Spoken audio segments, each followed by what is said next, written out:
this video, we're going to cover bending parameters, okay, or the individual settings on your program, okay, as you see in tab number 4, okay. They call this the bending program. This is where we see our individual steps and all the parameters that are associated with those individual steps. So as you change here, these will change accordingly, as you can see here.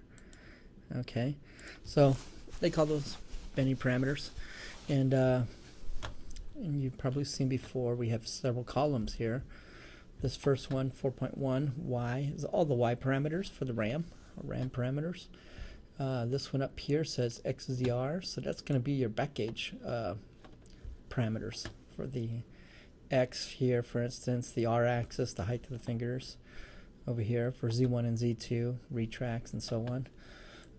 This one over here is auxiliary, which if you have sheet supports or not sheet followers, I should say, or any additional options, they would be listed here, and the same thing goes in here.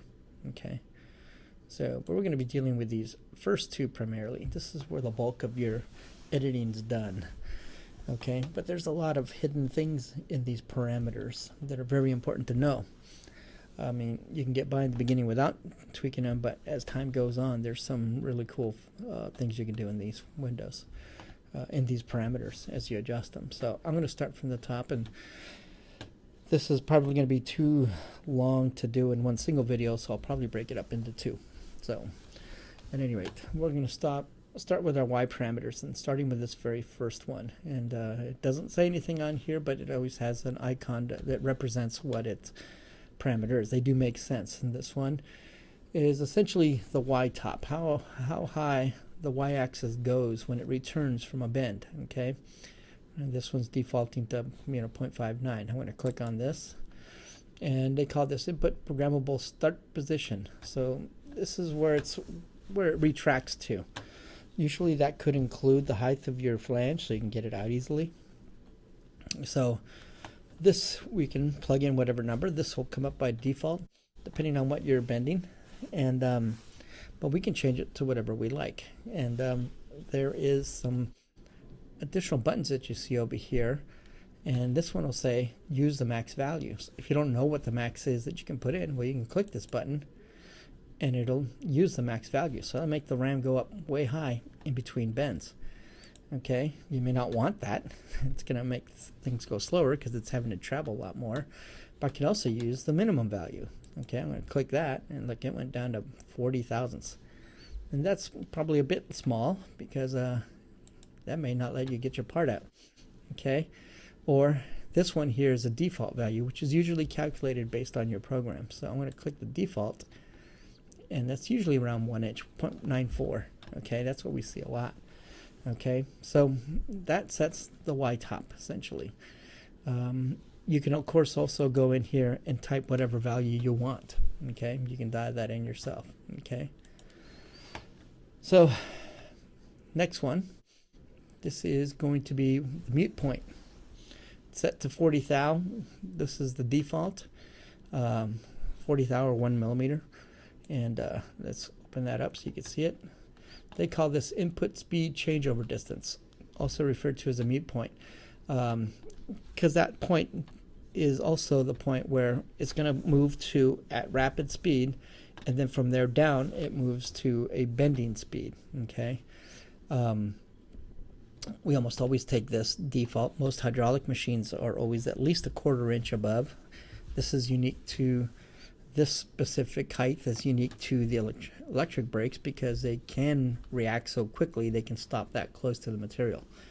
I rarely ever change this, but you do have some selections that you can do here where it's going to do the default value or the minimum value. Now this button here, what it does, it's going to make the speed changeover all the way at the top, or whatever that highest position is going to be. There may be instances where you want it to go with that slow bending speed the whole distance, but I can't think of too many. But that's what this one will do. So we don't normally use this, but that's what that will do if you use it. Okay.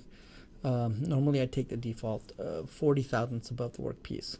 And now the next one, this is our penetration depth. Okay, and this one is related to this one, our angle. Okay, when I select an angle here, let's do 90. Actually, let me cancel this. I want you to see this number. It says minus 0.090. Okay, now if I change this angle here to 90, it's going to have to go deeper to get that angle. And you see here how it went to 0.184. Okay, this is the penetration depth, how deep it needs to go to achieve that angle. Okay, so for instance, you're doing a numerical program, okay, a non-profile, or you choose to just use a penetration depth. You don't have to use this angle one. You can just purely put this. Not exactly making your life easier, but that is how some people like to run. So you do have that option to use this if you like. Okay. One point that I'd like to definitely show here, that there's a little green arrow in this box here. Okay. Be aware, if you see these, that means there's more selections. Okay. So this is very different from hitting this button here. Okay, that you input the distance for the imposition or the penetration depth. Okay, if I hit the green arrow next to it, it expands my parameters here for that, and you'll see these additional inputs here. So I got a Y1, Y2 position. Okay, it means I can do the Y1 and Y2 different from each other. So if you need to angle the RAM, not a common thing to do. Some people use it for fade bending. Some people use it to compensate for bad tools, okay, that are worn out or not straight. So not commonly used. Okay, on this tool here, this is used to create a delay at the bottom of the bend. So when the RAM goes down, reaches the penetration depth, the final penetration depth, it will pause there by whatever seconds you put in here. And that assists you with materials that are tougher, that take some time to set. I mean, something with a lot of spring back, you'll run it, delay it at the bottom, and when that time's up, it comes right back up like normal. And that's what that button's for. Okay, on this one here, we have what they call the delta Y axis. Okay, it's not one that's commonly used, so we won't spend any time on that. This one, though, is important. This is for adjusting the pinch point. Okay, here you could just input a correction value, negative value if you want the pinch point to be tighter, positive value if you want the pinch point to be looser. Okay, and but this is a very handy one. If you hit this arrow up here, it'll close it back down, and we can continue. This next one here, like I mentioned earlier, is where we input our angle. Okay, and you have a few options here. You can put in the angle that you want, and we have these three, well, 6 options really. Okay, these 3 are for selecting the grain direction or no grain direction.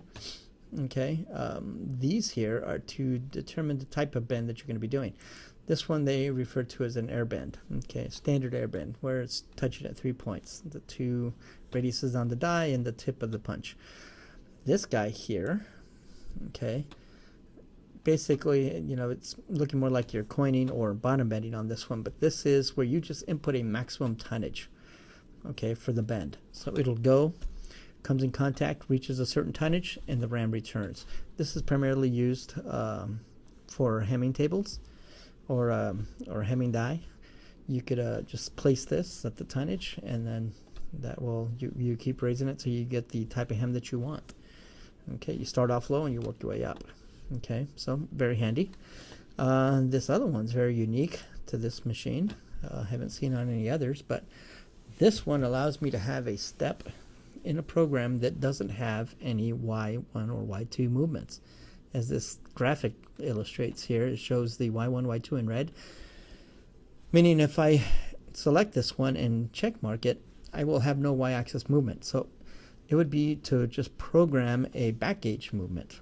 Okay, this can be handy, say if you've got a situation where you just bent the part and the next step you want to use it to maybe move the fingers back and out of the way. Okay, and it doesn't require cycling the RAM. So this is a great little feature. Very handy. I've had many situations where I could use this. Okay, so that's what that's for. So you saw those options by hitting this button. Also, we have this one by selecting the little green arrow next to it. Okay. Basically, these are to set the bend speeds. This one is, and they're both identical. It's just a different way of actually setting the speed. This one's just a percentage of maximum, so 100% will be full blast, everything it'll do. Or this one, you just hit inches per second, you know, just a feed rate essentially. Choose the one that works best for you. Okay. And so that's all that does, just to set the bend speed. So if you get that long part that's sticking way out, you may want to slow down your bend speed. Okay, so that's what that's used for. Okay, so we can hit this arrow to close it out. The next one is decompression. Okay, this is necessary for all press brakes.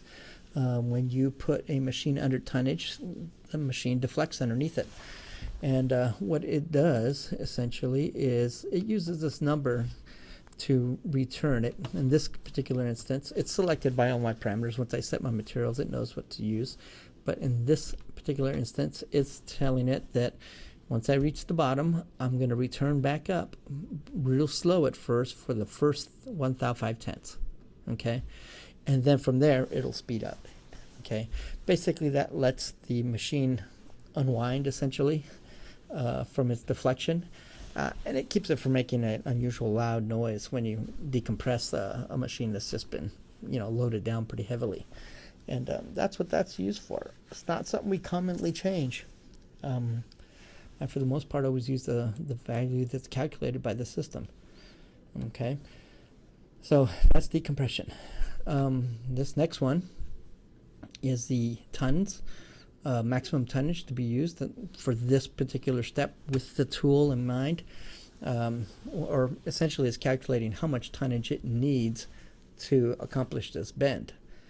Okay, and it's saying it's 4.4 US tons right now. If you click on it, you can enter whatever tonnage you want. You can also hit this one and make it the maximum tonnage of the machine, if you so need it to. Okay, so this is the maximum tonnage for this particular machine. So, but it's not something we typically change. Okay, so that's what that's for. Next one, this is the bending length. Okay, this is used to help obviously calculate the bend, but also to determine where to put the Z1, Z2 fingers. Okay, so it is important. You definitely want to answer that. Actually, if you don't answer it, it won't let you go forward, so it forces you. Okay, now these next parameter here, this is a very special one, and this works in conjunction with your switch that's on the side of the control panel or the electric box in the back. It's got a key on it that locks it out, and you have, I think, 5 or 6 modes that you can select from. Okay, this mode here, or this parameter here, it basically tells the machine how you're going to choose to activate the RAM, or, you know, move the RAM.